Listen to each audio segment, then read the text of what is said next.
Yes, this is supposed to be part two of a video I did called Masturbation. So technically, this is Masturbation part two, whatever that means, or Masturbation round two. Yeah, anyways, can't flip and see where my glasses.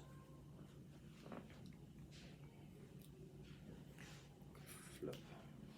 I'll have to do this video without seeing. Okay, anyways, long story short, man. So there's actually a deeper reason why I am touching on this subject, because it's not just the subject, okay? As to say masturbation, you go from 2 rounds to 4 rounds a day. What the flip? Like, okay, so what? Like, why is that important? Okay, there's actually a much more deeper reason. Hopefully, with this video, I'll be able to touch on that deeper reason, okay? And that deeper reason, it deals with what we call the concept of frustration. Frustration. Okay, now frustration, it obviously has like a bunch of meanings. It has like a Latin meaning and probably an Anglo-Saxon meaning and a Greek meaning and a Hebrew meaning. Yeah, I mean, what the flip, if you go back 500 years, it probably had like a different meaning and stuff like that. It has like a etymology, whatever. I'm not going to touch on that. I'm a layman, okay? So in very simple terms, what do I mean when I say frustrations? Frustration is something that is eating you up, and it can be normal, it can be abnormal. The reason why I say normal is because there are people where, and I'm actually going to tell a story now, so an anecdote, if you may. Okay, right. I'm actually going to tell a story now where the frustration, if channeled correctly, can be a good thing, but largely speaking, it's a bad thing. Okay, so let me start by telling you the story. Okay, there was, I'm not even sure where I got the story, because I've read like such a massive amount of books where I can tell you a story and I'm like, I'm not sure from which book that story came out of, but yeah, here goes. It's basically a story about a guy, né? I think it's Napoleon Hill, Think and Grow Rich, where he talks about sexual transmutation. I don't know. You'll probably have to go and check. I don't know, but yeah, there's also something by, is it Henry Henslet or something? Yes, but there's like a massive amount of stuff out there, like that I've read and combed through over the years and stuff. So I don't know where exactly the story came from. So here goes. It's essentially a story about a guy who, he owns this small business. Okay, he employs 2 to 3 people, 4 people, let's say 5 people maximum. Okay, and then he has this beautiful, sexy, amazing, voluptuous secretary.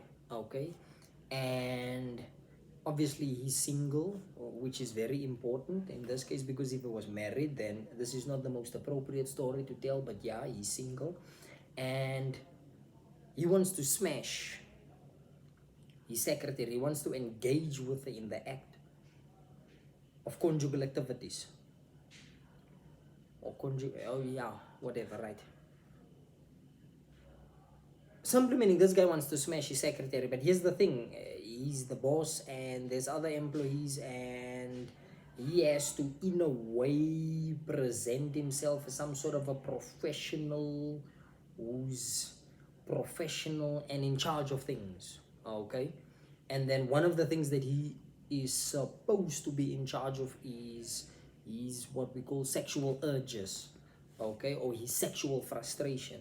Okay, right? And then at the same time, she's obviously not even aware that he exists. He's just the guy who's paying her salary every month, and then boom shakalaka, that's it. It's like, if he's flirting with her, like it has zero effect, zero impact. Like, it's almost like, oh, you made a joke, oh, I didn't know, and then he would just laugh at his own jokes and stuff, that type of thing. Okay, so he badly wanted to smash his secretary, engage with her in conjugal activities. Okay, and she had zero interest in him. Okay, and the business reached a point where the business was going downhill. So the business is now going downhill. Ooh, skydiving. Okay, And normally for him, it's like, no, I understand why the business is failing. I look at the market, I look at the landscape, I look at the economy, I look at everything, and it makes perfect sense why the business would fail. Most of the other businesses and stuff, they are also failing. So I'll just accept it and then make peace with it, and then move on with my life. But there's something inside of him that caused that he should fight his predicament, that he should resist the conundrum that he finds himself in. Okay? And then that fighting spirit, it was invoked. In a way, you can say ego, you can say pride, you can say sexual frustration, you can call it whatever you want, but it was a matter of, I have a crush on this chick, and I'm into this chick, and I don't want her to see me fail. I don't want her to see me lose. Okay? Why? Obviously, because you have intentions, added intentions. Okay? Right.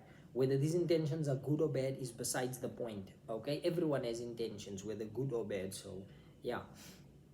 This is not a class on morals and ethics and stuff. So, yeah. So he was like, listen, there's no ways that the chick where I'm trying to score points is going to see me lose or fail. Okay, so now what's happening is, now he's putting his best foot forward. Now he's coming up with strategies and tactics and all of these things just for her not to see him lose. Because if he fails, then he's a loser and a failure. I mean, it's really that simple. So for him, it's like, if I'm a loser and a failure, then my chances of smashing, my chances of scoring is, pragmatically speaking, for all practical purposes, zero, zilch, nada. So for him, it's like, no. I would like to think that I have a high percentage of smashing. Why? Because I'm making a good impression. So that's the objective, to make a good impression and to score points, and then to hopefully someday smash, okay?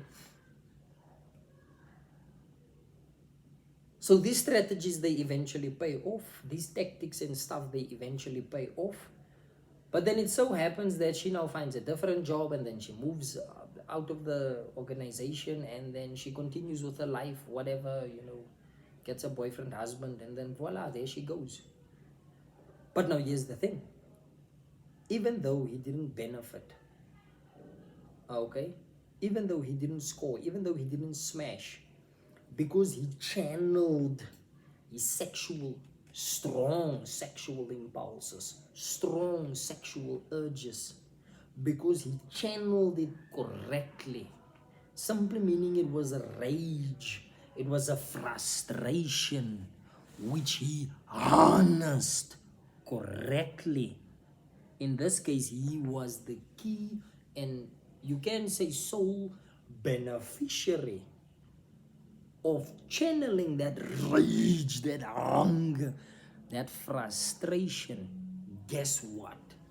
He saved his business from an economic storm. But he didn't get the thing that he actually wanted to get. But that's now besides the point, because you have a successful and flourishing business, which is about livelihoods. Okay?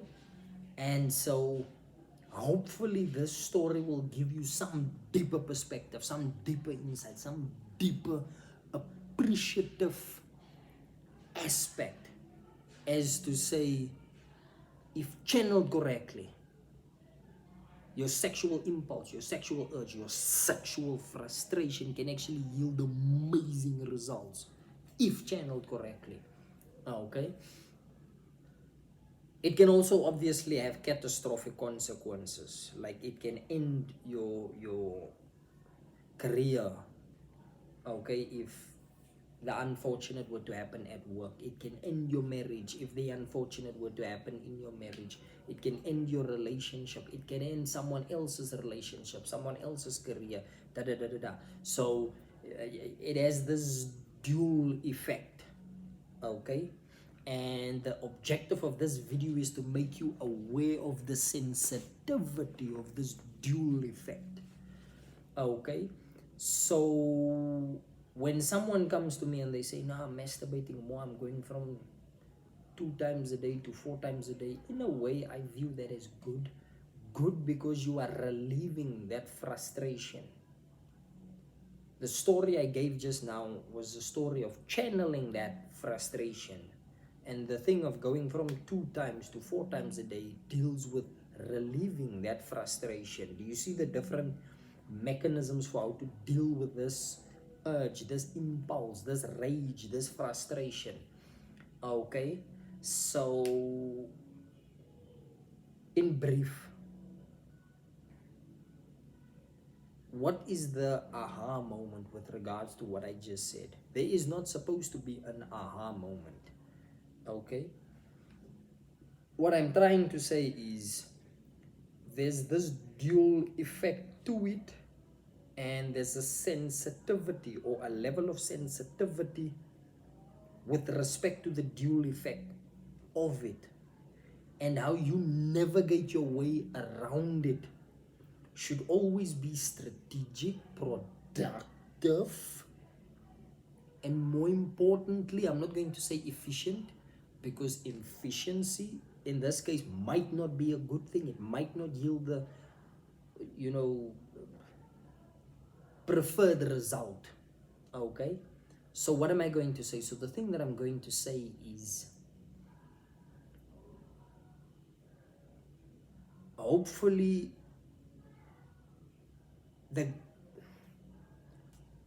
the people who engage in the act of masturbation, hopefully they now have some, I'm not going to say broader perspective, so I'll just say deeper perspective. Okay, the reason why I say broad, not broad, is because I didn't go out into the abyss that much on the subject. Okay, but I did try to go deeper, as in, instead of feeling bad, instead of saying, "Oh, I'm committing a sin," instead of, it affecting your ego, your pride, or your whatever, now you have a different lens through which you can look at it, and then you can make some sort of an interpretation as to say, I'm sorted, or at least I'm dodging this bullet, or end. So yeah.